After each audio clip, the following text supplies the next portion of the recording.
തിരുപ്പതിയിലെ ലഡ്ഡുവിൻ്റെ പേരിലുള്ള വിവാദങ്ങൾ തീരുന്നില്ല. കേസ് ഹൈക്കോടതിയിലാണ്.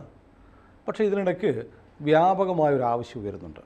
കാരണം ഈ ക്ഷേത്രങ്ങളുടെ ഭരണം അഹിന്ദുക്കളുടെ അല്ലെങ്കിൽ അവിശ്വാസികളുടെ കയ്യിൽ വരുന്നത് കൊണ്ടാണ് ഇതുപോലെ ക്ഷേത്രത്തിൻ്റെ അതിൻ്റെ ശക്തിയെയും ചൈതന്യത്തെയും പോലും ചോർത്തുന്ന തരത്തിൽ മാംസാഹാരവും അത്തരം എണ്ണകളും കൊഴുപ്പുകളും ഒക്കെ ക്ഷേത്രത്തിലെത്തുന്നത്. അതുകൊണ്ട് കേന്ദ്ര സർക്കാരിന് ക്ഷേത്രങ്ങൾ ഏറ്റെടുത്തുകൂടെ? കേന്ദ്ര സർക്കാർ ഏറ്റെടുത്തു കഴിഞ്ഞാൽ ഇത് മാറുമെന്ന് ഗ്യാരണ്ടി സംസ്ഥാന സർക്കാരിൻ്റെ കയ്യിൽ ഇരിക്കുന്നതാണോ കുഴപ്പം? കേന്ദ്ര സർക്കാർ എടുത്തു കഴിഞ്ഞാൽ വേറൊരു സെറ്റ് ഓഫ് രാഷ്ട്രീയക്കാരുടെ കയ്യിൽ പോകും. ഇത് എനിക്ക് മനസ്സിലാവില്ല. എന്ത് കേന്ദ്രത്തിൻ്റെ കയ്യിൽ എത്രയോ ക്ഷേത്രങ്ങളുണ്ട്. അപ്പം കേന്ദ്രത്തിൻ്റെ കയ്യിലല്ല, കേന്ദ്രത്തിൻ്റെ പ്രതിനിധിയും ചേർന്ന ക്ഷേത്രങ്ങളുണ്ട്. അതിലൊന്നാണ് നമ്മുടെ പത്മനാഭസ്വാമി ക്ഷേത്രം. അന്ന് എല്ലാവരും വലിയ വിജയാഹ്ലാദം കൊട്ടിക്കൊഴിച്ചിരുന്നു. കേന്ദ്രത്തിൻ്റെ ഒരു പ്രതിനിധിയുണ്ട്. ഇപ്പോൾ അദ്ദേഹം കുമ്മനം രാജശേഖരനായിരുന്നു, അതിനുശേഷം കരമന ജയനോ അങ്ങനെ ആരോ. ഈ പ്രമുഖന്മാരൊക്കെ ഉള്ളപ്പോഴാണ് അവിടെ എന്താ ചിക്കൻ ബിരിയാണി ഇല്ലേ? അതിൽ അവിശ്വാസിയുടെ പ്രശ്നമില്ല. ഞാൻ അന്വേഷിച്ചിരുന്നു. അവിടെ BMS-മായി ബന്ധമുള്ള ഒരു തൊഴിലാളി അദ്ദേഹത്തിൻ്റെ മകന് ജോലി കിട്ടിയതിന് ബിരിയാണി വിളമ്പിയതാണ്. എന്തുമായിക്കോട്ടെ, ഇതപര്യന്തം ഉണ്ടാവാത്ത രീതിയിൽ ചിക്കൻ ആ കോമ്പൗണ്ടിലേക്ക് കയറി. കോമ്പൗണ്ടിലേക്ക് എന്ന് പറഞ്ഞാൽ ക്ഷേത്ര സങ്കേതത്തിലേക്ക്. അപ്പോൾ ഇത് കേന്ദ്ര സർക്കാരിൻ്റെ പ്രതിനിധിയും കൂടെ ഉള്ളപ്പോഴാണ്. ഇനി ആ മൊത്തം കമ്മിറ്റി കേന്ദ്ര സർക്കാരിൻ്റെ ആണെന്ന് വെച്ചോ, അപ്പോൾ ചിക്കൻ്റെ എണ്ണം കൂടുമോ കുറയുമോ? എന്താ ഗ്യാരണ്ടി? ഭക്തജനങ്ങളാണ് ക്ഷേത്രം ഭരിക്കേണ്ടത്. ഭക്തജനങ്ങൾക്ക് കഴിവില്ല എന്ന് ഭക്തജനങ്ങൾ തന്നെ വിചാരിക്കുന്ന ഒരവസ്ഥയുണ്ട്. ഗൂഗിളിൻ്റെ തലവൻ ഇന്ത്യക്കാരനാണ്, സുന്ദർ പിച്ചൈ, ഹിന്ദുവാണ്, ബ്രാഹ്മണ. ഗൂഗിൾ ഭരിക്കാൻ ഹിന്ദുവിനറിയാം, പക്ഷെ അമ്പലം ഭരിക്കാൻ അറിഞ്ഞുകൂടാ. അമ്പലം സർക്കാർ ഭരിക്കണം, കേന്ദ്ര സർക്കാർ ഭരിക്കണം. എന്തുകൊണ്ട്? നരേന്ദ്രമോദി സർക്കാരായതുകൊണ്ട്. നാളെ നരേന്ദ്രമോദി പോയിട്ട് വേറൊരാൾ വന്നാലോ? അപ്പോൾ നിങ്ങളുടെ ആശയം പൊളിഞ്ഞില്ലേ? ഞാൻ പറയുന്നത് ഈ 1983 കേരളത്തിലെ എല്ലാ ഹിന്ദു സംഘടനകളും, NSS, SNDP, കൂടാതെ ആത്മീയ ആശ്രമങ്ങൾ, അമൃതാനന്ദമയ, എല്ലാവരും കൂടെ, രാമകൃഷ്ണ മിഷൻ, ചിന്മയ മിഷൻ, എല്ലാവരും കൂടെ 2 ഹിന്ദു സംഗമങ്ങൾ കേരളത്തിൽ നടത്തി. കേരളം കണ്ടിട്ടുള്ളതിൽ വെച്ച് ഏറ്റവും വലിയ ഹിന്ദു കോൺഗ്രഗേഷൻ അതായിരുന്നു. അതിലെ ഡിമാൻഡായിരുന്നു ക്ഷേത്രങ്ങൾ ഭക്തജനങ്ങൾക്ക് വിട്ടുകൊടുക്കുക. അഡ്മിനിസ്ട്രേറ്റീവ് റിഫോംസ് എന്തൊക്കെ വരുത്തണം എന്ന് അന്വേഷിക്കാനായിട്ട് KP ശങ്കരൻ നായർ എന്ന ദേവസ്വത്തിൻ്റെ ലീഗൽ ഓഫീസറായിരുന്നു അദ്ദേഹം. റിട്ടയറായി ഏകാംഗ കമ്മീഷനായി അദ്ദേഹത്തെ വെച്ചു KP ശങ്കരൻ നായർ. ആ ശങ്കരൻ നായർ കമ്മീഷൻ 84 റിപ്പോർട്ട് കൊടുത്തു കേരള സർക്കാരിന്. ആ റിപ്പോർട്ടിൽ എങ്ങനെ ക്ഷേത്രങ്ങൾ ഭക്തജനങ്ങൾക്ക് കൈമാറണം എന്ന് മോഡൽ ആക്ട് തന്നെ അദ്ദേഹം എഴുതി തയ്യാറാക്കി റിപ്പോർട്ടാക്കി കൊടുത്തിട്ടുണ്ട്. ആ റിപ്പോർട്ടിൻ്റെ രസം എന്താണെന്ന് വെച്ചാൽ, ഒരു രാഷ്ട്രീയക്കാരനും ശങ്കരൻ നായരുടെ മുമ്പിൽ ഹാജരായില്ല ക്ഷേത്രഭരണത്തെപ്പറ്റി എന്ത് വേണമെന്ന് പറയാൻ. അഡ്മിനിസ്ട്രേറ്റീവ് റിഫോംസാണ്. ഈ ജുഡീഷ്യൽ കമ്മീഷൻ അല്ലെങ്കിൽ ഹേമ കമ്മിറ്റി എന്നൊക്കെ പറയുന്നതിനപ്പുറം ഒരു ബൈൻഡിങ് നേച്ചറുള്ളതാണ് അഡ്മിനിസ്ട്രേറ്റീവ് റിഫോംസ് കമ്മിറ്റി. അതിന് നേരത്തെ കോടതി വിധികളുണ്ട്. ഇത്തരം അഡ്മിനിസ്ട്രേഷൻ സംബന്ധിച്ച് ഭരണപരമായ കാര്യങ്ങളിൽ കിട്ടുന്ന റിപ്പോർട്ടിന് ഒരു ബൈൻഡിങ് നേച്ചറുണ്ട് സർക്കാരിൻ്റെ പുറത്ത്. സർക്കാർ ഇന്ന് വരെ അത് നടപ്പിലാക്കിയിട്ടില്ല. 91 കേരള ഹൈക്കോടതി മലബാർ ദേവസ്വത്തിന് വേണ്ടിയിട്ട്, മലബാർ ദേവസ്വത്തിലെ ജീവനക്കാരുടെ കഷ്ടപ്പാട് കണ്ട് സിയോമോട്ടോ എടുത്ത കേസിൽ സർക്കാരിനോട് പറഞ്ഞു, ഇപ്പോഴെങ്കിലും 84 കഴിഞ്ഞ് 91 ഇപ്പോഴെങ്കിലും നിങ്ങളുടെ കയ്യിലുള്ള ആ ശങ്കരൻ നായർ റിപ്പോർട്ട് നടപ്പാക്കാൻ പരിഗണന ഉണ്ടാവണം. സർക്കാർ ചെയ്തില്ല. ഹിന്ദു സംഘടനകളും ചെയ്തില്ല.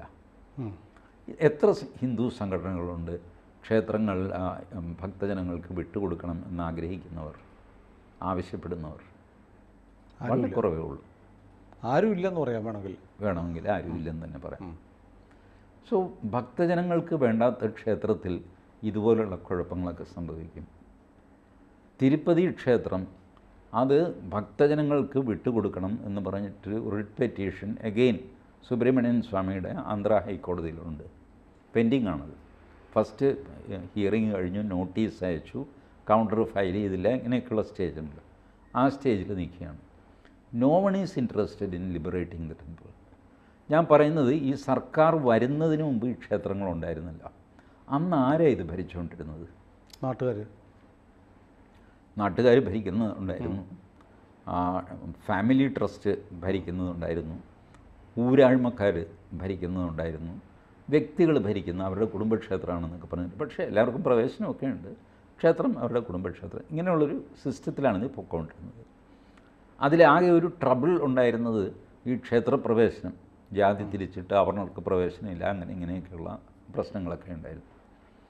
അപ്പോൾ സർക്കാർ അത് ഏറ്റെടുത്തിട്ട് ഭക്തജനങ്ങൾക്ക് ഒരു സെറ്റപ്പ് ഉണ്ടാക്കി കൊടുക്കുക. ഇപ്പോൾ ഭൂമി ചെയ്യുന്നത് എന്താ? നമ്മൾ ഭൂമി സർക്കാർ ഏറ്റെടുക്കും, ഏറ്റെടുത്തിട്ട് പിന്നെ അത് വിതരണം ചെയ്യും. അങ്ങനെയാണ് മിച്ചഭൂമി വിതരണം. മിച്ചഭൂമി ആദ്യം സർക്കാരാണ് ഏറ്റെടുക്കുന്നത്, ബൾക്കായിട്ട് സർക്കാർ ഏറ്റെടുത്തു. എന്നിട്ട് പിന്നെ അർഹരായവർക്ക് വിതരണം ചെയ്തു. അതിനകത്ത് പ്രശ്നങ്ങളുണ്ടായി എന്നൊക്കെയുള്ളത് വേറെ കാര്യം. അതിൻ്റെ കേസ് വഴക്ക്, അർഹരായവർക്ക് കിട്ടിയില്ല, അർഹരായവർക്ക് മുഴുവൻ കൊടുക്കാൻ ഭൂമി ഉണ്ടായില്ല, ഇങ്ങനെയൊക്കെയുള്ള തർക്കം. ബട്ട് ദ ഫ്ലോ സുനിൽ നോക്കൂ, ഭൂമി സർക്കാരിലേക്ക് നിക്ഷിപ്തമാകുന്നു, സർക്കാരിൽ നിന്ന് ഗുണഭോക്താക്കളിലേക്ക് പോകുന്നു. ക്ഷേത്രം സർക്കാരിലേക്ക് പോകുന്നു, സർക്കാരിൽ നിന്ന് ഗുണഭോക്താക്കളിലേക്ക് പോകുന്നു. നേരത്തെ വെസ്റ്റഡ് ഇൻട്രസ്റ്റ് ഉള്ളതോ ഇല്ലാത്തതോ ആയ പ്രൈവറ്റ് മാനേജ്മെൻറ്റ് ആയിരുന്നു ക്ഷേത്രങ്ങൾക്ക്. അത് സർക്കാർ ഏറ്റെടുക്കുന്നു. എന്നിട്ട് ഡിസ്ട്രിബ്യൂട്ടഡ് മാനേജ്മെൻറ്റായ ഭക്തജനങ്ങളുടെ കമ്മിറ്റികൾക്ക് കൊടുക്കുന്നു. ഇതാണ് ഇതിൻ്റെ സംഭവം. ഇതിൻ്റെ രണ്ട് കാര്യങ്ങൾ സംഭവിക്കുമ്പോൾ പരസ്പര വിരുദ്ധമാണ്. നമ്മൾ പല സ്ഥലത്തും ഉണ്ടല്ലോ, ക്ഷേത്രങ്ങൾ സർക്കാർ ഏറ്റെടുക്കണമെന്ന് ജനങ്ങൾ ആവശ്യപ്പെടും. അത് ഇതാണ് കാര്യം. കാരണം ഇതിൻ്റെ ഫസ്റ്റ് സ്റ്റെപ്പ് സർക്കാർ ഏറ്റെടുക്കുക എന്നുള്ളതാണ്. ഏറ്റെടുത്തിട്ട് അത് ന്യായമായിട്ട് ആർക്കൊക്കെയാണോ അവകാശപ്പെട്ടത് അവർക്ക് കൊടുക്കണം. അതിനകത്ത് ഈ പഴയ ട്രസ്റ്റി ഉണ്ടാകും ചിലപ്പോൾ. പത്മനാഭസ്വാമി ക്ഷേത്രത്തിൽ അങ്ങനെയാണ് ചെയ്തത്. റോയൽ ഫാമിലി എന്നൊരാൾ, പിന്നെ കേന്ദ്ര സർക്കാരിൻ്റെ ഒരാൾ, കേരള സർക്കാരിൻ്റെ 2 പേര്, ഒരു ഓഡിറ്റർ, പിന്നെ മേൽശാന്തി, തന്ത്രി, ഇങ്ങനെയൊക്കെ ചേർന്നാണ് സാമൂതിരിയുടെ പ്രതിനിധിയുണ്ട് ഇപ്പോഴും. ഗുരുവായൂർ, പക്ഷേ ഗുരുവായൂർ ബേസിക്കലി പ്രതിനിധി ഉണ്ടല്ലോ ഉണ്ട്. ബട്ട് ഈ സംഭവം എന്താണെന്ന് വെച്ച് കഴിഞ്ഞാൽ ഗുരുവായൂർ ഏറ്റെടുത്തു, ബട്ട് അത് ഡിവോൾവ് ചെയ്തിട്ടില്ല. സർക്കാരിൻ്റെ കയ്യിലാണ് ഇപ്പോഴും, ഒരു പ്രതിനിധിയെ വെച്ച് ഉണ്ടായില്ല. പത്മനാഭസ്വാമി ക്ഷേത്രവും ഡിവോൾവ് ചെയ്തിട്ടില്ല, സർക്കാർ ഏറ്റെടുത്തിട്ടേ ഉള്ളൂ. സർക്കാരല്ല, വാസ്തവത്തിൽ ജുഡീഷ്യറി ഏറ്റെടുത്തു. കാരണം ആ കമ്മിറ്റിയുടെ അധ്യക്ഷൻ എന്ന് പറയുന്നത് ജില്ലാ ജഡ്ജിയാണ്, പത്മനാഭസ്വാമി ക്ഷേത്രത്തിൻ്റെ അധ്യക്ഷൻ. അപ്പം അന്ന് അമ്പലം തിരിച്ചു പിടിച്ചു, വലിയ ആഘോഷം നടന്ന് ഞാൻ പതുക്കെ ചോദിച്ചു, ആര് തിരിച്ചു പിടിച്ചു? ആ വിധി ഒന്ന് വായിച്ചു നോക്ക്. തിരിച്ചൊന്നും പിടിച്ചിട്ടില്ല. റോയൽ ഫാമിലിക്ക് തിരിച്ച് കിട്ടിയെന്ന് പറഞ്ഞിട്ടാണ് അവരാഘോഷിച്ചത്. അവർക്കും കിട്ടിയിട്ടില്ല. They are only A member of the committee. കോടതിയുടെ കയ്യിലാണ് ഇത്. ഹൈക്കോടതി വിധിയിലും ജസ്റ്റിസ് CN രാമേന്ദ്രൻ നായരുടെ വിധിയായിരുന്നു. ആ വിധിയിൽ അദ്ദേഹം ഉണ്ടാക്കിയ കമ്മിറ്റിയിലും ഈ പറഞ്ഞ ആൾക്കാരൊക്കെ ഉണ്ട്. കേന്ദ്ര സർക്കാരിൻ്റെ പ്രതിനിധിയില്ലെന്നേ ഉള്ളൂ, ബാക്കിയുള്ളവരൊക്കെ ആ കമ്മിറ്റിയിലും ഉണ്ട്. റോയൽ ഫാമിലിയിലും മെമ്പറും ഉണ്ട്. പിന്നെ എന്തിനായിരുന്നു അപ്പീലിനും പോയത്? അപ്പീലിന് പോയി കഴിഞ്ഞപ്പോൾ സംഭവിച്ചത് എന്താണെന്ന് വെച്ച് കഴിഞ്ഞാൽ ഒരു ജുഡീഷ്യൽ മെമ്പർ വന്നു. സിറ്റിംഗ് ജില്ലാ ജഡ്ജിയാണ് ചെയർമാൻ, പിന്നെ കേന്ദ്ര സർക്കാരിൻ്റെ ഒരു പ്രതിനിധി. സിറ്റിംഗ് ജില്ലാ ജഡ്ജി ചെയർമാനായിരിക്കുന്ന കമ്മിറ്റിയിൽ ഒരു എതിരഭിപ്രായം പറയാൻ പൊതുവെ ആരും ധൈര്യപ്പെടുകയില്ല. കേരളത്തിലെ DGPയെ സുനിൽ വിമർശിക്കും, പക്ഷേ സുനിലിൻ്റെ തൊട്ടടുത്ത പോലീസ് സ്റ്റേഷനിലെ SIയെ വിമർശിക്കുക ഇല്ല. ഇതുപോലെയാണ് നിങ്ങൾക്ക് നിങ്ങളുടെ കമ്മിറ്റിയിൽ സുപ്രീം കോടതിയിലെ ചീഫ് ജസ്റ്റിസ് ഇരിക്കുകയാണെങ്കിൽ ധൈര്യമായിട്ട് നിങ്ങൾക്ക് വിമർശിക്കാം. Because he is not going to hit you back. He will take a flight, go to Delhi. വളരെ ഉയരത്തിലുള്ള മനുഷ്യനാണ്. ഇതങ്ങനെയല്ല. ജില്ലാ ജഡ്ജിയാണ്. വിമർശിക്കാൻ ആൾക്കാർ ഭയപ്പെടും. അതാണ് ആ സെറ്റപ്പ്. എനിവേ അങ്ങനെ സംഭവിക്കുന്നു എന്ന് ഞാൻ ആരോപിക്കുകയല്ല, ബട്ട് ആ സെറ്റപ്പിൽ ഒരു അപ്പർ ഹാൻഡ് എപ്പോഴും കമ്മിറ്റിയുടെ ചെയർമാനായ ജില്ലാ ജഡ്ജിക്ക് ഉണ്ടാകും. ഇതാണ് പത്മനാഭസ്വാമി ക്ഷേത്രത്തിൽ സംഭവിച്ചത്. നിങ്ങൾ സർക്കാരിനെ കംപ്ലീറ്റ്ലി അങ്ങ് വേണ്ട എന്ന് വയ്ക്കുക. ഞാൻ പറയട്ടെ, ഏകദേശം 11,000 സഹകരണ സംഘങ്ങളുണ്ട് കേരളത്തിൽ. അവിടെയൊക്കെ തിരഞ്ഞെടുപ്പ് നടക്കുന്നില്ലേ? ഇതുപോലെ ക്ഷേത്രത്തിന് ഭക്തജനങ്ങളുടെ വോട്ടർ പട്ടിക ഉണ്ടാക്കിയിട്ട് തിരഞ്ഞെടുപ്പ് നടത്തുക. ക്ഷേത്രങ്ങൾക്കൊരു സങ്കേതമുണ്ട്, പലപ്പോഴും വളരെ വലിയ സങ്കേതമാണ്. ഗുരുവായൂർ ക്ഷേത്രത്തിൻ്റെ സങ്കേതത്തിൽപ്പെട്ടതാണ് മമ്മിയൂർ, കണ്ടാണിശ്ശേരി, ചൊവ്വല്ലൂർ, ഈ ഗ്രാമങ്ങളൊക്കെ. 4, 5, 6 ഗ്രാമങ്ങളാണ് ഒരു ക്ഷേത്രത്തിന് ചുറ്റും. അതാണ് ക്ഷേത്ര സങ്കേതം എന്ന് പറയുന്നത്. നിയമപരമായിട്ട് ക്ഷേത്ര സങ്കേതത്തിന് വേറൊരു 1965 ആക്റ്റിൽ അതിനൊരു വ്യാഖ്യാനമുണ്ട്. ക്ഷേത്രം, ക്ഷേത്രക്കുളം, ആൽത്തറ, അത് ഇത് അനുബന്ധ സാധനങ്ങളൊക്കെ ചേർത്തിട്ട് അത് സങ്കേതമായിട്ട് പ്രഖ്യാപിച്ചിട്ട് അതിനുള്ളിലാണ് നോൺ വെജിറ്റേറിയൻ പാടില്ല എന്നൊക്കെയുള്ള നിയമങ്ങൾ നിങ്ങൾക്ക് കൊണ്ടുവരാൻ പറ്റുന്നത്. ഈ സങ്കേതം എന്ന് പറയുന്നത് കുറേ കൂടെ വലിയ ഈ ക്രിസ്ത്യാനികളെ ഇടവക എന്ന് പറയില്ലേ, ഇടവക, രൂപത എന്നൊക്കെ പറയുന്ന പോലത്തെ ഒരു വാസ്റ്റ് ഏരിയ. അവിടെയുള്ളവർക്കായിരിക്കും ഈ ക്ഷേത്ര ഭരണത്തിൽ ഭരണാവകാശം. അല്ല, ഇത്തരൊരു സിസ്റ്റം കൊണ്ടുവരുവാൻ കേന്ദ്ര സർക്കാരിന് കഴിയില്ലേ? കേന്ദ്ര സർക്കാരിന് കഴിയും. നിയമപരമായിട്ട് കുറേ തടസ്സങ്ങളുണ്ട് അതിന്.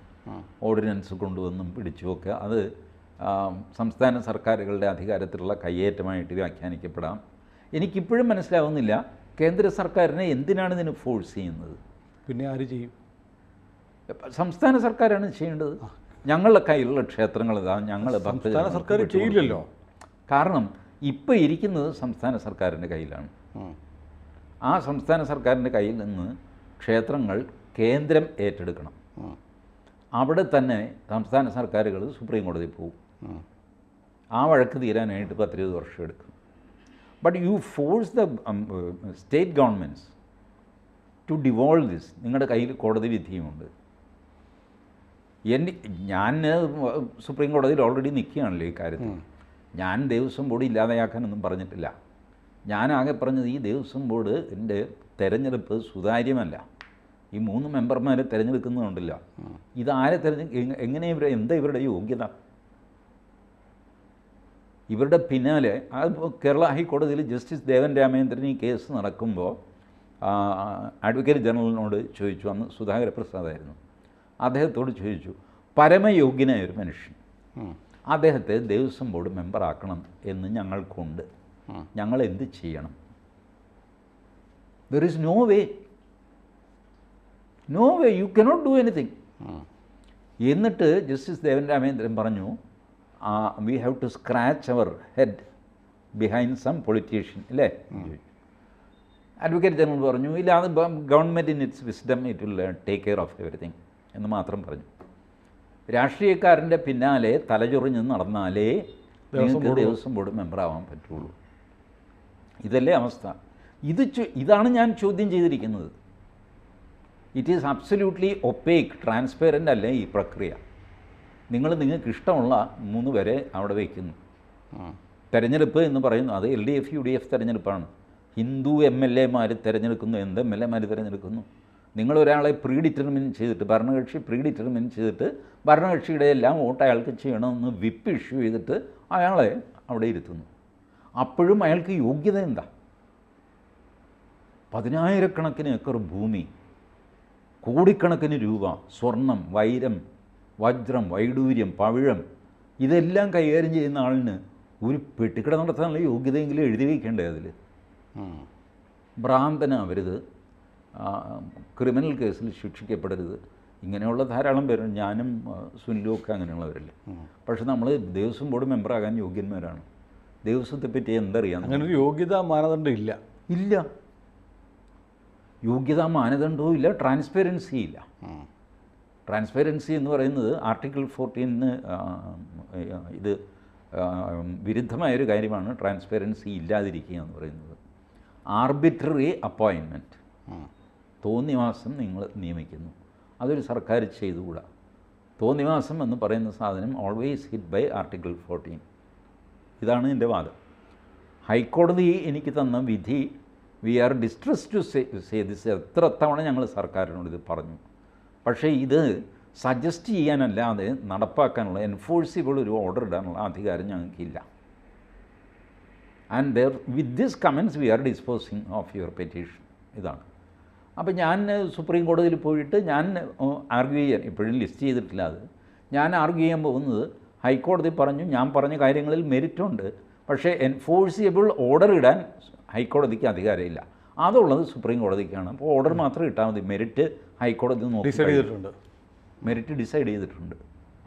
ഒന്നല്ല 91 വിധിയിലും ഡിസൈഡ് ചെയ്തിട്ടുണ്ട്. But Hindus will refuse to read Sankaran Nair commission report. അത് പബ്ലിഷ് ചെയ്തിട്ടുണ്ടോ റിപ്പോർട്ട്? പിന്നെ അത് ഈ പബ്ലിഷ് ചെയ്യാന്ന് പറഞ്ഞാൽ സർക്കാരിൻ്റെ റിപ്പോർട്ട് ഗവൺമെൻറ് പ്രസ്സിൽ നിങ്ങൾക്ക് കിട്ടും, അല്ലെങ്കിൽ നിയമസഭാ ലൈബ്രറിയിൽ കിട്ടും. അല്ലാതെ പബ്ലിഷ് ചെയ്യുക എന്ന് പറഞ്ഞ് സർക്കാരിൻ്റെ ഒരു സംവിധാനമില്ല. പബ്ലിക് റിലേഷൻസ് ഡിപ്പാർട്ട്മെൻറ്റ് വഴി ചില ലീഫ്ലെറ്റ്സ് അത് ഇത് സർക്കാരിൻ്റെ അച്ചീവ്മെൻറ്റ്സ് ഇതൊക്കെ ചെയ്യും എന്നുള്ളതല്ലാതെ ഇത്തരം റിപ്പോർട്ടുകൾ ഇപ്പോൾ നിങ്ങൾക്ക് മാറാണ്ട് ജുഡീഷ്യൽ അന്വേഷണ കമ്മീഷൻ്റെ റിപ്പോർട്ട് കിട്ടണം. ആ റിപ്പോർട്ട് സർക്കാർ അച്ചടിച്ച് ഗവൺമെൻറ് പ്രസ്സിൽ അച്ചടിച്ചിട്ടുണ്ടെങ്കിൽ ഗവൺമെൻറ് പ്രസ്സിൽ നിന്ന് നിങ്ങൾക്ക് വാങ്ങാം. അതല്ലെങ്കിൽ സർക്കാരിൻ്റെ ഈ ലെജിസ്ലേറ്റീവ് ലൈബ്രറിയിൽ നിങ്ങൾക്ക് ത്രൂ ആൻ MLA നിങ്ങൾക്ക് പോയിട്ട് അത് വായിക്കാം. ഇതും അല്ലെങ്കിൽ വിവരാവകാശ നിയമപ്രകാരം നിങ്ങൾക്ക് ചോദിച്ചിട്ട് അതിൻ്റെ കോപ്പി വാങ്ങാം. അപ്പോൾ ഈ സാധനമൊക്കെ ഇപ്പോഴും ഈ ശങ്കരൻ നായർ കമ്മീഷൻ റിപ്പോർട്ട് എന്ന് പറഞ്ഞാൽ അത്യപൂർവമൊന്നുമില്ല, വിശ്വ ഹിന്ദു പരിഷത്തിൻ്റെ കയ്യിലുണ്ട്, പലരുടെയും കയ്യിലുണ്ട്. ഇതിൻ്റെ മെത്തഡോളജി മുഴുവൻ അദ്ദേഹം എഴുതി വെച്ചിട്ടുണ്ട്, എങ്ങനെ ഇത് ചെയ്യാം. കേരളത്തിൻ്റെ സൊല്യൂഷൻ കേരളത്തിന് പുറത്ത് വേറെ വേറെ ആയിരിക്കും. ഞാൻ തമിഴ്നാട്ടിൽ നിന്ന് ഇതിനൊരു തെളിവ് കിട്ടുമോ എന്ന് നോക്കി. അത് തമിഴ്നാട്ടിൽ ബ്രിട്ടീഷുകാർ ചെന്നൈ നഗരത്തിലുള്ള ഒരു ക്ഷേത്രത്തെ ചൊല്ലി ഡിസ്പ്യൂട്ട് വന്നപ്പോൾ ബ്രിട്ടീഷ് ഭരണകാലത്ത് 1925 മറ്റോ അന്ന് അവിടുത്തെ ജില്ലാ കളക്ടർ ഒരു സ്കീം ഉണ്ടാക്കി ആ ക്ഷേത്രത്തിന്. അദ്ദേഹം ഇതാണ് ചെയ്തത്, ഇന്ന കോർപ്പറേഷനിലെ ഇന്ന വാർഡിലെ ഭക്തന്മാരെല്ലാം ഡിവോട്ടീസായിട്ട് രജിസ്റ്റർ ചെയ്യുക, അവർ വോട്ട് ചെയ്തിട്ടൊരു ഭരണസമിതിയെ കൊണ്ടുവരിക. അങ്ങനെയാണ് ചെയ്തത്. 1925 ഓർ 27 ഐ ഡോണ്ട് റിമെമ്പർ. മഷി കൊണ്ട് കടലാസിൽ എഴുതിയ ജഡ്ജ്മെൻ്റാണത്, അച്ചടിച്ചിട്ടില്ല. ബട്ട് അതിൻ്റെ കോപ്പി ഇപ്പോഴും അവൈലബിളാണ്. ഇങ്ങനെ ക്ഷേത്രങ്ങൾ ഭരിക്കാനുള്ള കപ്പാസിറ്റി ഹിന്ദുവിനുണ്ട് എന്ന് ഹിന്ദു തിരിച്ചറിയുക, ക്ഷേത്രങ്ങൾ അവകാശപ്പെടുക. എങ്ങനെയാണ് ക്രിസ്ത്യാനികളുടെ പള്ളി അവർ ഭരിക്കുന്നില്ലേ, മുസ്ലിങ്ങളുടെ പള്ളി അവർ ഭരിക്കുന്നില്ല? സർക്കാർ ഇങ്ങനെ കൈവശം വെച്ചുകൊണ്ടിരിക്കുമ്പോൾ ഈ അവകാശം ഉണ്ടെങ്കിലും സർക്കാർ അത് വിട്ടുകൊടുക്കാൻ തയ്യാറല്ലെങ്കിൽ പാവ ഹിന്ദു എന്ത് ചെയ്യും? ഹിന്ദു തെരുവിലിറങ്ങിക്കഴിഞ്ഞാൽ സർക്കാരുകൾ വിട്ടുതരും. നിങ്ങൾ തെരുവിൽ നിങ്ങളുടെ ശക്തി കാണിക്കണം. എന്താ തെരുവിൽ ശക്തി കാണിച്ചാൽ? ഞാൻ തെരുവിൽ വെടിവെപ്പുണ്ടാകില്ലാത്ത ഇതൊന്നും ഉണ്ടാവില്ല. സമാധാനപരമായിട്ട് നിങ്ങൾക്ക് ശക്തി കാണിക്കാൻ പറ്റും. സർക്കാരിൻ്റെ ഒരു വലിയ കറവ പശു ആണ് ഇപ്പോൾ ദേവസ്വം. അതിനെ നമ്മളൊരു അല്ലെന്നല്ലേ സർക്കാർ പറയും, ജാഥ നടത്തിയാൽ അവർ വിട്ടു. ഞാൻ പറയട്ടെ, സർക്കാർ എന്താ പറയുന്നത്? ഞങ്ങൾക്കിതൊരു ബാധ്യതയാണ്, 400 കോടി രൂപ ശബരിമലയ്ക്ക് കൊടുത്തു, 150 കോടി രൂപ ദേവസ്വം ബോർഡിന് കൊടുത്തു എന്നാണല്ലോ സർക്കാർ പറയുന്നത്. അത് മുഖവിലേക്ക് എടുക്കുക, ചേട്ടന് ഇത്ര വിഷമിക്കണ്ട ഇങ്ങോട്ട് തന്നേക്കെന്ന് പറയുക. അപ്പോൾ ജുഡീഷ്യറിയും ഉണരും, അവിടെ കേസുകൾ ലിസ്റ്റ് ചെയ്യപ്പെടും. ജനാധിപത്യത്തിൽ തെരുവിൽ ഒരുപാട് കാര്യങ്ങൾ തീരുമാനിക്കപ്പെടുന്നു. എന്തിന്? റെജീം ചേഞ്ച് നടക്കുന്നു, ഭരണകൂടത്തെ തന്നെ അട്ടിമറിക്കുന്നു. നിങ്ങൾ റോഡുകൾ സ്തംഭിപ്പിച്ചു കഴിഞ്ഞാൽ ഉണ്ടാകുന്ന അവസ്ഥ ആലോചിച്ച് നോക്ക്. ഇത് വിധ്വംസക ശക്തികൾ ഇത് ഉപയോഗിക്കുന്നു. ഈ പോസിറ്റീവായിട്ടുള്ള ആൾക്കാർ ഈ ആയുധം ഉപയോഗിക്കുന്നില്ല. ഗാന്ധിജി ചെയ്തത് എന്താ? ജാഥയല്ലേ, അല്ലാതെ അടിപിടിയും ബഹളവും അല്ലല്ലോ. ഗാന്ധിജിയുടെ എന്തായിരുന്നു? സമാധാനപരമായ സത്യാഗ്രഹം. സത്യാഗ്രഹം എന്ന് പറഞ്ഞാൽ എന്താ? ബ്ലോക്ക് ചെയ്യലാണ്. എവിടെ നിന്ന് തുടങ്ങി? സൗത്ത് ആഫ്രിക്കയിൽ. സൗത്ത് ആഫ്രിക്കയിൽ അദ്ദേഹം ആൾക്കാരെയും കൊണ്ട് നിരത്തിലിറങ്ങി. കുതിരപ്പട്ടാളം വന്നു. ഗാന്ധിജി പറഞ്ഞു എല്ലാവരും റോഡിൽ ഇരിക്കുകയെന്ന് പറഞ്ഞു. ഇരുന്നു. ബ്രിട്ടീഷുകാർക്ക് ദേഷ്യം വന്നിട്ട്, അന്ന് സൗത്ത് ആഫ്രിക്കയും ബ്രിട്ടീഷുകാരുടെ കയ്യിലാണല്ലോ. സായിപ്പന്മാർ കുതിരകളെ മുന്നോട്ട് നടത്താൻ നോക്കി. കുതിര നടന്നില്ല. കാരണം കുതിരയ്ക്കൊരു കുതിരത്വമുണ്ട്.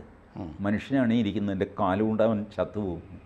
കുതിര ഇങ്ങനെ പുറകോട്ടാഞ്ഞു, ബക്കിങ് ഇൻ ആക്ഷൻ എന്ന് പറയുമല്ലോ. കുതിര ബക്ക് ചെയ്തു, ആളുകളുടെ ഇടയ്ക്ക് കയറിയില്ല. That is human power. നിങ്ങളുടെ പ്രാണബലം മഹാത്മാഗാന്ധിയുടെ. He demonstrated that. You have that strength.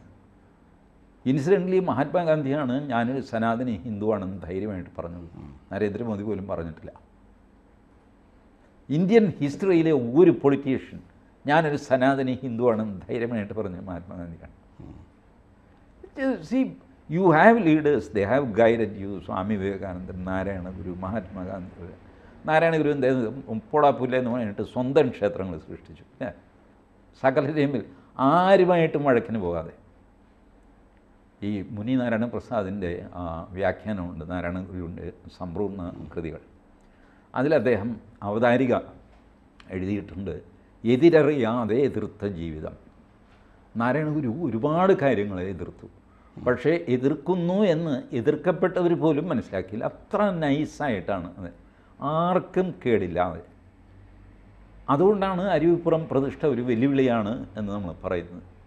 പക്ഷേ വെല്ലുവിളിച്ച ആൾക്കാർക്ക് പോലും ഒരു വിഷമമുണ്ടായില്ല. അതിൽ വിഷമമുണ്ടായി എന്നൊക്കെ വെറുതെ ചരിത്രം തെറ്റിദ്ധരിപ്പിക്കാൻ പറയുന്നതാണ്.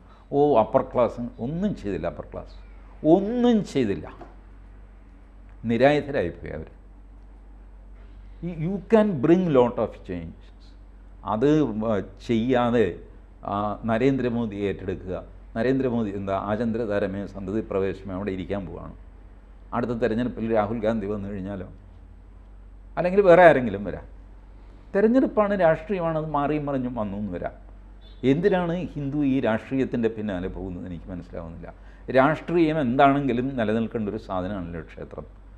അതുകൊണ്ട് രാഷ്ട്രീയത്തിന് അതീതമായിട്ട് ക്ഷേത്രകാര്യം ചെയ്യാൻ ഹിന്ദുവിന് സാധിക്കണം. നമ്മളീ പറയുന്നത് ആര് കേൾക്കും? MLA-മാർ കേൾക്കും. MLA-മാരെ പോയി കണ്ടിട്ടുണ്ടോ? 140 MLA-മാരുണ്ടല്ലോ. പോയി കണ്ട് സംസാരിച്ചിട്ടുണ്ടോ? സാർ ഒരു 10 മിനിറ്റ് ഞങ്ങൾക്ക് വേണം, ഞങ്ങളുടെ ഒരു നിവേദനമാണ്. Continuously meet him, call him, talk to him. MLA-മാർ മുഴുവൻ ഹിന്ദു വിരുദ്ധരാണെന്നൊന്നും ധരിക്കരുത്. അവർക്കും ആ ഒരു രാഷ്ട്രീയ ധാരണ. ഇപ്പോൾ സുനിൽ നോക്കും, നമ്മുടെ പൂരം കലക്കൽ ഇഷ്യൂ ഉണ്ടല്ലോ. പൂരം കലക്കി, ആ കലക്കിയതിൻ്റെ beneficiary Suresh ഗോപിയാണ്.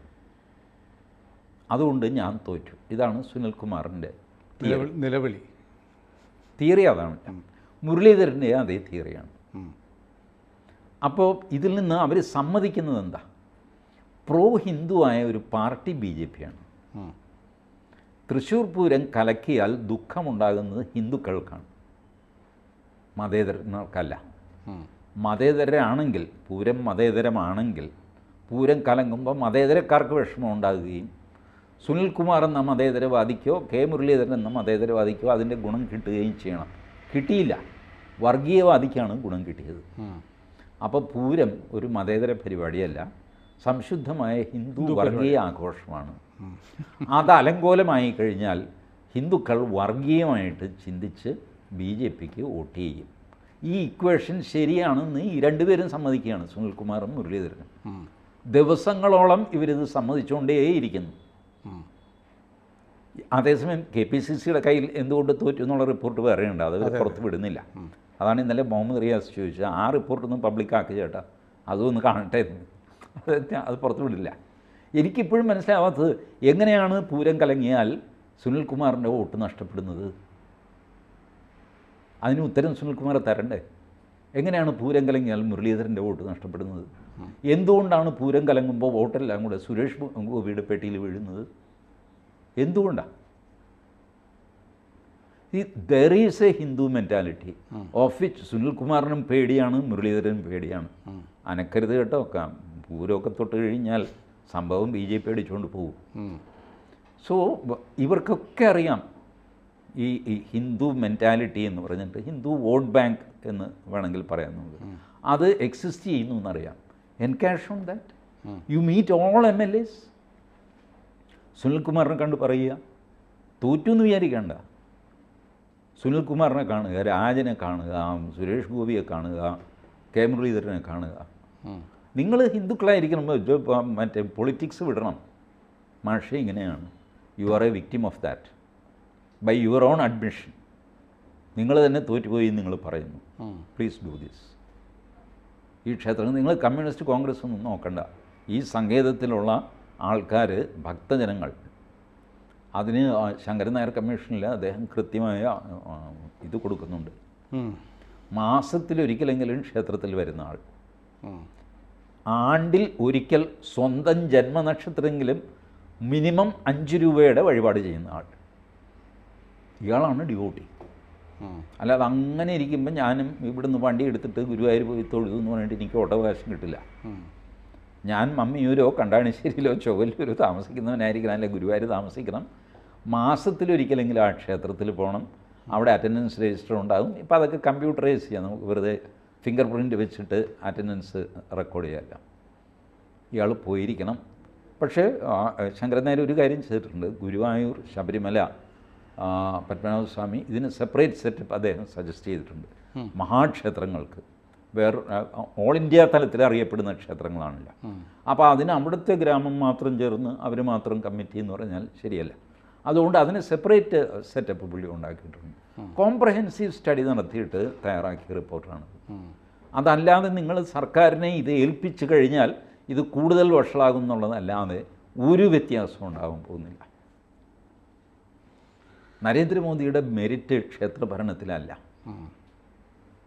It's not, I don't think it is his agenda. കാരണം ഉത്തരാഖണ്ഡിലെ ക്ഷേത്രങ്ങൾ ഇവർ തന്നെ, BJP സർക്കാർ തന്നെ ഏറ്റെടുത്തു. നരേന്ദ്രമോദി എതിർത്തൊന്നുമില്ല. കേന്ദ്ര സർക്കാർ അത് ചലഞ്ച് ചെയ്ത് ഹൈക്കോടതിയിൽ വന്നു കഴിഞ്ഞപ്പോൾ കേന്ദ്ര സർക്കാർ പറഞ്ഞു വി ഹാവ് നോ ഒപ്പീനിയൻ.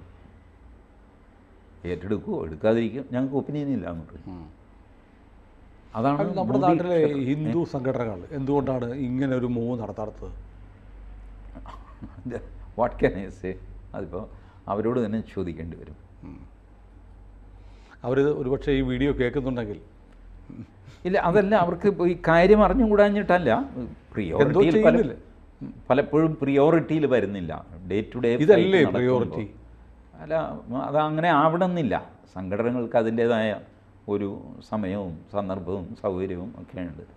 അങ്ങനെ ഇല്ല, അതിപ്പോൾ എന്ത് ചെയ്യാൻ പറ്റും? ഒരുപാട് വെള്ളം ഒഴുകി. പിന്നെ പന്നി നെയ്യ്, പോത്തിൻ്റെ നെയ്യ് എന്നൊക്കെ പറഞ്ഞിട്ട് ഒരു കാര്യമില്ല.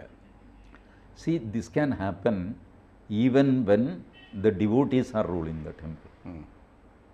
നിങ്ങൾ നോക്ക്, തിരുപ്പതിയിൽ ഇപ്പോൾ സംഭവിച്ചത് എന്താ? നന്ദിനിയാണ് തിരുപ്പതിയിലേക്ക് നെയ്യ് കൊടുത്തുകൊണ്ടിരുന്നത്. കർണാടകത്തിലെ നന്ദിനി, നമ്മുടെ അമുല് പോലെ അവിടെയുള്ള നന്ദിനി. നന്ദിനി ഇൻ റൈറ്റിംഗ് തിരുപ്പതി മാനേജ്മെൻറ്റിനെ അറിയിച്ചു, ഞങ്ങൾ ലോവസ്റ്റ് പ്രൈസാണ് കോട്ട് ചെയ്തിരിക്കുന്നത്.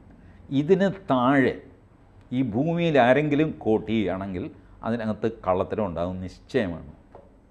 This was their letter. ആ ലെറ്റർ ഇപ്പോൾ പുറത്ത് വന്നിട്ടുണ്ട്. അവർ പറഞ്ഞു no one on the earth can quote less than this.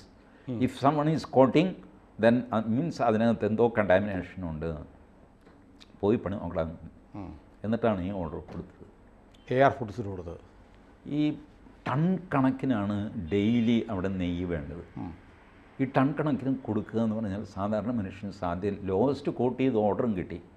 Daily 50 ton നെയ്യ് വെച്ചിട്ട് തിരുപ്പതിയിൽ കൊടുക്കാനായിട്ട് ഞാൻ ഓർഡർ എടുത്തു.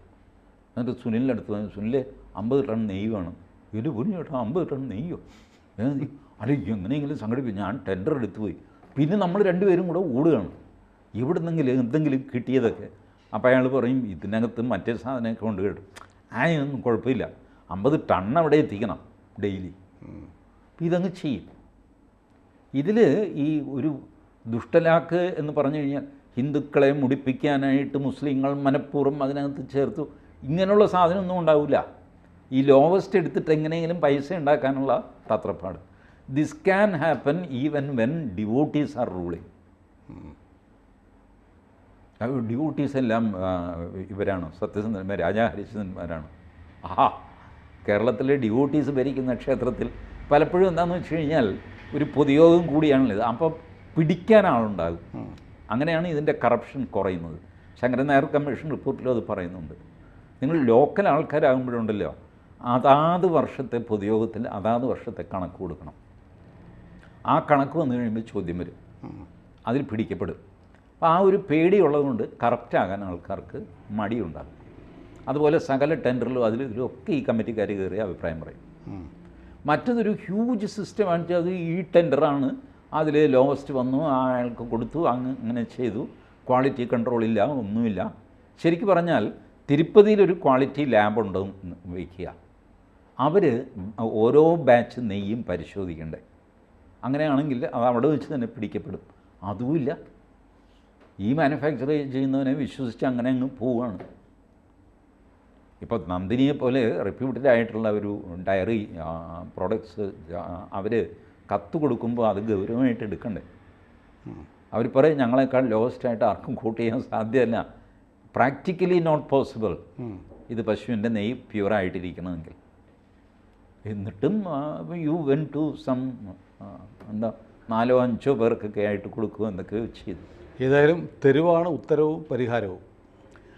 ജനാധിപത്യത്തിൽ തെരുവിൽ ഒരുപാട് കാര്യങ്ങൾ തീരുമാനിക്കപ്പെടുന്നു. When your legitimate demands are not met.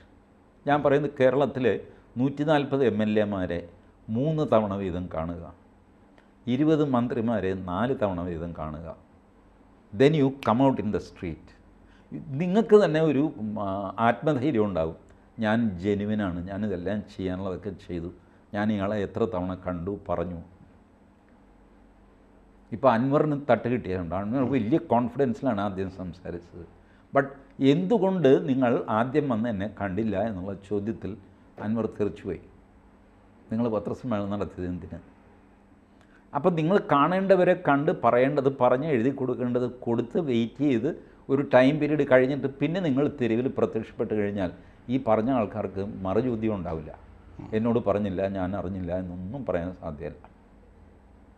ഏതായാലും അങ്ങനെ ഒരു ദിവസം show your power on the streets, ഉറപ്പായിട്ടും, ബട്ട് ത്രൂ നോൺ വയലൻസ്. പക്ഷേ അത് നടക്കട്ടെ എന്ന് ആശിക്കാം. നോട്ട് വയലൻ്റായിട്ട് ചെയ്തു കഴിഞ്ഞാൽ, വയലൻസിനെ ഭയന്നിട്ടല്ല ഞാൻ ഈ പറയുന്നത്.